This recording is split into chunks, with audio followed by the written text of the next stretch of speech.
bonsoir plutôt à cette heure-là, ça sera mieux. On va parler de AWS Beanstalk. Comme le nom l'indique, c'est un service d'AWS. D'abord, qui je suis pour en parler, en quoi je suis légitime pour en discuter. Moi, je suis Frédéric Léger, je suis indépendant depuis maintenant 7 ans. Ma société s'appelle Web of Mars. Je fais partie de quelque chose de plus large, qui est un groupement de freelance autour du DevOps en général, qui s'appelle Build and Run, où on est maintenant une dizaine de personnes au sein de ce groupement. On a une communauté autour qui est construite à côté de Build and Run, qui sont pour les amis, les proches de Build and Run, on va dire, tous ceux qui veulent échanger autour de la tech, qui s'appelle Open Bar.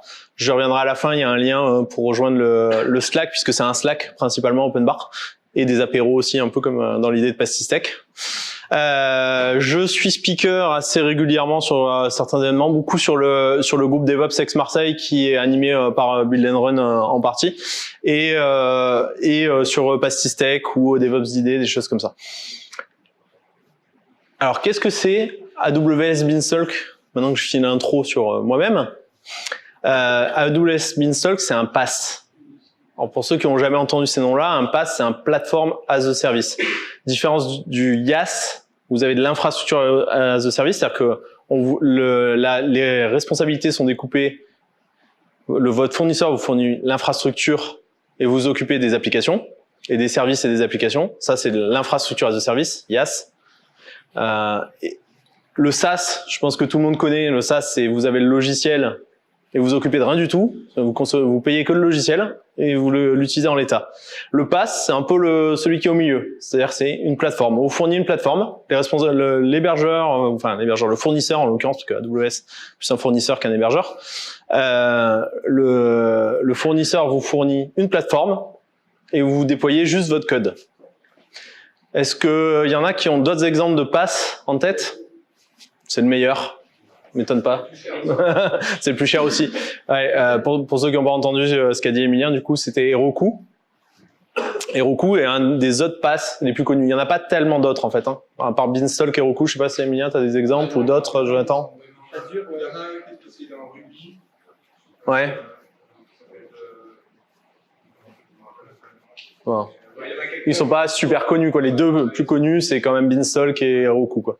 Après, évidemment, il y a le pendant de Beanstalk chez Google et chez Microsoft Azure.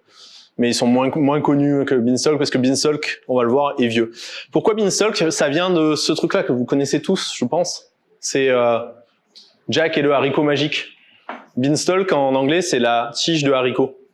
En fait, c'est ça. C'est vous semez des petites graines, toutes qui sont petites, et elle va grandir, elle va être géante. C'est l'idée derrière Beanstalk. Pour resituer ça un petit peu dans la chronologie, 1980 à peu près, enfin l'informatique qu'on va appeler traditionnelle, on a commencé à voir apparaître des serveurs avec des admin 6 qui s'occupaient des serveurs.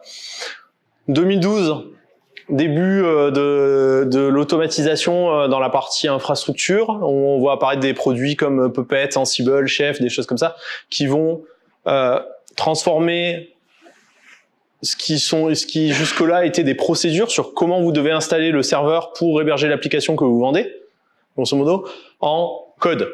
Là, j'ai du code, j'exécute mon code et ça provisionne, c'est le mot qu'on utilise, provisionne de l'infrastructure.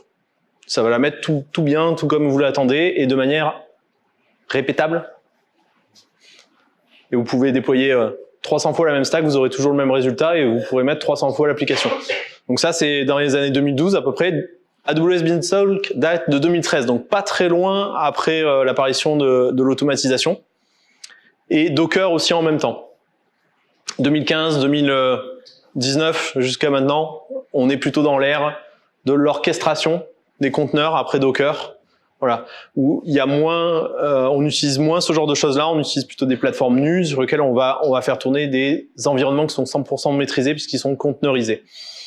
Beanstalk s'est situé à un tournant, à un moment où on était entre l'automatisation et le conteneur. Il y avait déjà des prémices de concepts qui sont propres au conteneur. On va voir lesquels. Alors c'est un des premiers services qu'a créé AWS.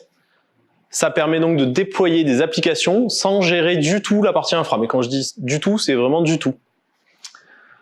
Ça permet d'automatiser les déploiements et leur configuration. c'est un service qui est hautement résilient. Si vous voulez des applications, alors quand je dis résilient, ça veut dire hautement disponible. Si vous avez des applications qui sont hautement disponibles, Beanstalk est pas un mauvais choix. Kubernetes aussi est pas un mauvais choix, mais c'est hautement plus complexe que Beanstalk. C'est principalement basé sur deux services d'Amazon qui sont assez connus, qui sont les Autoscaling Group et les Elastic Load Balancer. Beanstalk, ça va vous proposer une simple interface pour envoyer votre code directement et le déployer dans un environnement. Pour ça, en fait, il limite le nombre de plateformes qu'il va supporter et la liste des plateformes supportées qui évolue. La slide est un petit peu ancienne, donc peut-être qu'il y en a un peu plus aujourd'hui. Il y a Packer, que je vais passer très vite parce que je pense que peu connaissent. Ça supporte de déployer des conteneurs Docker. Donc ça c'est mis à jour par rapport à ça. À l'origine, ça ne supportait pas. Ça supporte les applications en Go.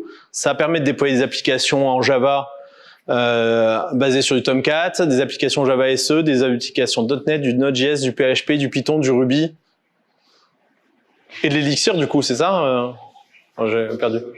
Hein? On est sur Docker. Vous êtes sur Docker, ok. Je sais pas si Elixir est supporté nativement. Non, t'es obligé de passer par Docker. Okay. Et donc en effet, c'est un truc intéressant, c'est aussi finalement n'importe quoi grâce à Docker. Si c'est pas supporté, faites un conteneur et ça va marcher aussi. Les conteneurs, notamment, ça supporte en fait une intégration directe avec le service de clustering de conteneurs de Amazon qui s'appelle ECS. C'est pour ça que j'ai mis Docker en mode single avec un seul conteneur qui va être démarré et multi, c'est ça, c'est ECS et un Docker custom qui existe aussi. Comment ça va fonctionner? À peu près comme ça. Ça va vous déployer ça. Ça, c'est une app toute simple déployée sur Beanstalk. Vous allez créer vos enregistrements DNS qui pointent vers un Elastic Load Balancer. C'est jamais qu'un espèce de routeur réseau qui fait du routage HTTP. Ça va déployer ça dans une région et dans une AZ, une availability zone chez Amazon. Ça va vous configurer la sécurité. Ça va le mettre sur autant d'instances que vous voulez. Et ça peut même vous déployer la base de données associée. Donc en fait, ça peut couvrir la plupart des applications qui sont relativement classiques, on va dire. Du coup, c'est super intéressant. Et ça va reposer sur... c'est jamais qu'une offre packagée, en fait, Beanstalk. Ça va reposer sur que des éléments qui existaient déjà chez AWS ou qu'ils ont rajoutés au fur et à mesure. Donc votre code, il va tourner sur des instances EC2. Votre base de données, ça va créer des base de données RDS.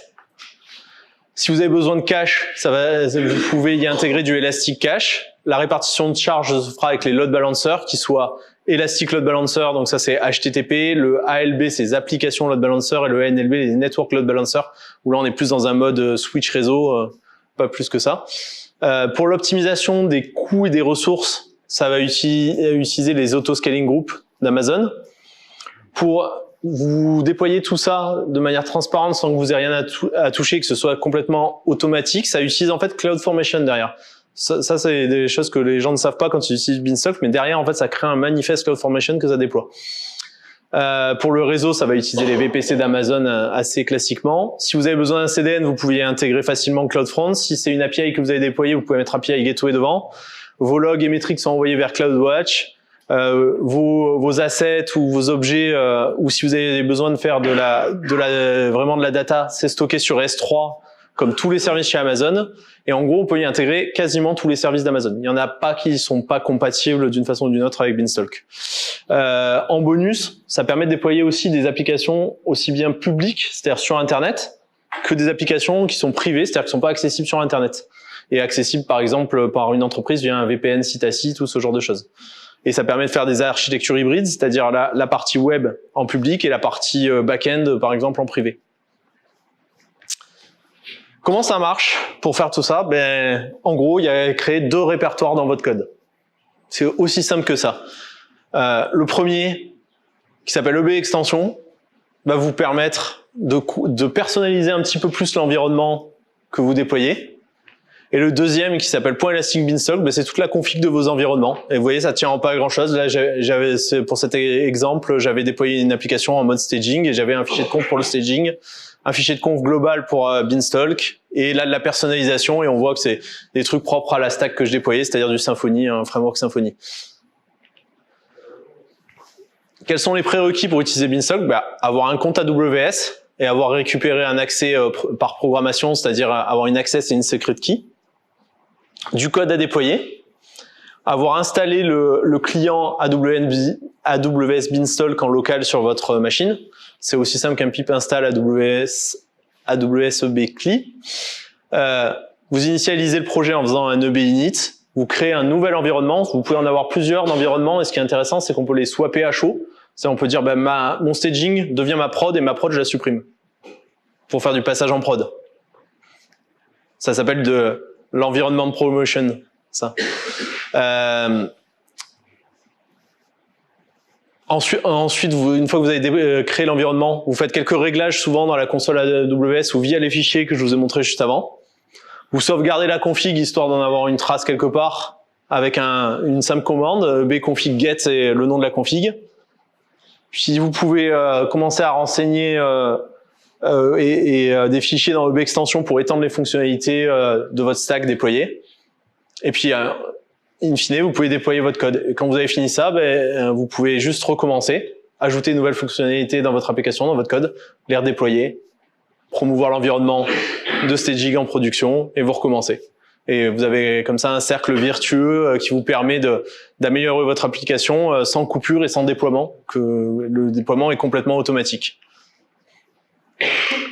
Voilà, j'ai terminé pour cette intro sur Beanstalk. Donc si vous voulez rejoindre la communauté OpenBar, je vous ai mis un petit lien là, et si vous voulez plus d'infos sur la société Web of Mars, vous avez la chaîne YouTube et le Twitter qui sont les deux principaux médias que j'utilise aujourd'hui. Je sais pas s'il y a de la place à des questions.